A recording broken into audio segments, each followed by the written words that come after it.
क्या अश्वत्थामा आज भी जिंदा है? इस किले में भारत में कई कहानियां प्रचलित हैं। यह कहानियां अद्भुत रहस्यों से भरी पड़ी है, जिनमें से कुछ पर यकीन करना बेहद मुश्किल है, लेकिन कई कहानियां ऐसी है जो अपनी सच्चाई बयां करती है, समय समय पर सत्य होने का सबूत देती रहती है।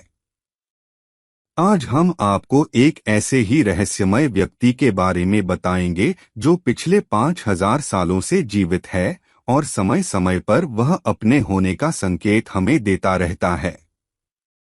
हमारे हिंदू ग्रंथों में 7 ऐसे महामानवों का जिक्र आता है जो आज भी अजर अमर है और आज भी धरती पर उपस्थित हैं। अश्वत्थामा उन्हीं में से एक है। अश्वत्थामा आज भी जिंदा है। मध्य प्रदेश के बुरहानपुर से लगभग 20 किलोमीटर की दूरी पर एक किला स्थित है, जिसे असीरगढ़ का किला कहा जाता है। इस किले के बारे में लोगों में मान्यता है कि इस किले में आज भी अश्वत्थामा आते हैं। ऐसा कहा जाता है कि असीरगढ़ के किले में एक ऐसा शिव मंदिर मौजूद है जहां अश्वत्थामा आज भी प्रत्येक दिन भगवान शिव की पूजा अर्चना करने आते हैं। कहते हैं वह उतावली नदी में स्नान करने के बाद यहाँ पूजा करते हैं। यहाँ पर आश्चर्य की बात तो यह है, पहाड़ की चोटी पर बने किले में एक तालाब स्थित है जो तपती गर्मी में भी कभी नहीं सूखता। कहते हैं असीरगढ़ के अलावा मध्य प्रदेश के ही जबलपुर शहर के गोरी घाट के किनारे पर भी अश्वत्थामा को भटकते हुए देखा गया है। वहां के कुछ स्थानीय निवासी ऐसे भी हैं जिन्होंने अश्वत्थामा को अपनी आंखों से देखने का दावा किया है।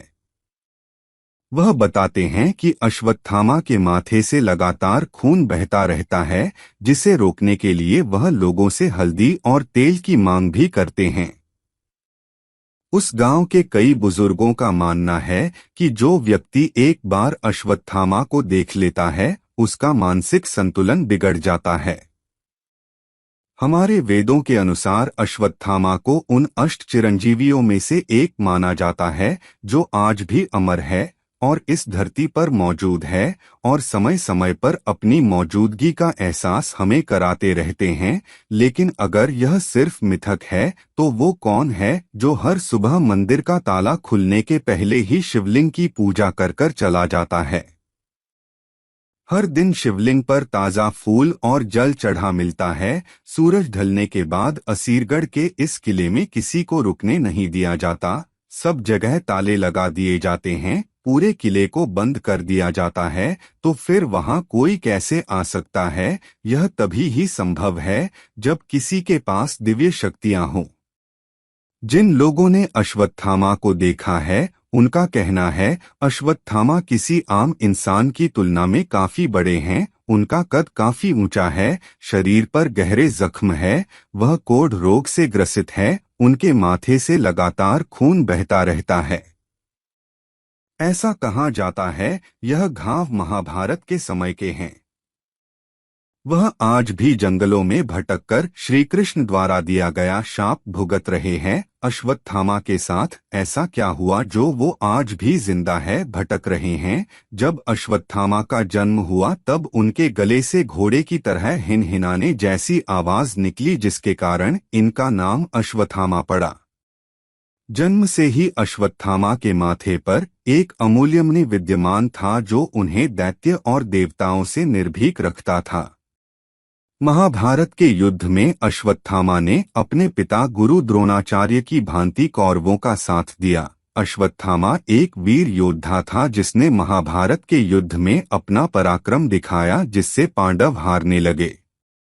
गुरु द्रोण और बेटे अश्वत्थामा ने मिलकर पांडवों को परास्त कर ही दिया था। तभी श्री कृष्ण ने कपट नीति अपनाकर युधिष्ठिर से झूठ कहने को कहा। सबके बीच यह बात फैला दी गई कि अश्वत्थामा मारा गया, जबकि जो मारा गया था वो अश्वत्थामा हाथी था। युधिष्ठिर से सत्यता की पुष्टि करने के लिए जब पूछा गया तब उन्होंने कहा अश्वत्थामा मारा गया परंतु हाथी, लेकिन श्री कृष्ण के शंखनाद करने के कारण हाथी शब्द गुरु द्रोण नहीं सुन पाए और पुत्र शौक में उन्होंने अपने शस्त्र त्याग दिए। इस अवसर का फायदा उठाकर दृष्टिद्युम्न ने उनका सर काट दिया। जब अश्वत्थामा को इस कपट नीति का पता चला तो वह गुस्से में आग बबूला हो गया और उसने युद्ध में कपट नीति अपनाने की ठान ली और रात के अंधेरे में मौका पाकर द्रौपदी के 5 पुत्रों का सोते समय वध कर दिया।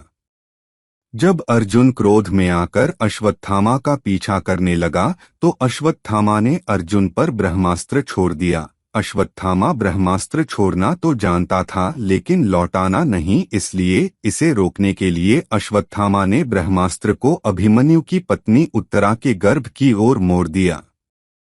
अबोध बालकों और स्त्री की हत्या को अधर्म बताते हुए श्री कृष्ण ने क्रोध में आकर अश्वत्थामा के माथे पर लगा मणि निकाल लिया और कलयुग के अंत तक उन्हें पृथ्वी पर भटकने का शाप दे दिया।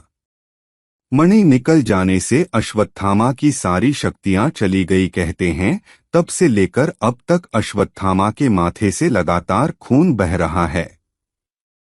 उसके शरीर पर महाभारत युद्ध के घाव है जो अभी तक नहीं भरे हैं। ना जाने अश्वत्थामा ने कितने ही कष्ट सहे हैं और कितने ही कष्ट सहने अभी बाकी हैं।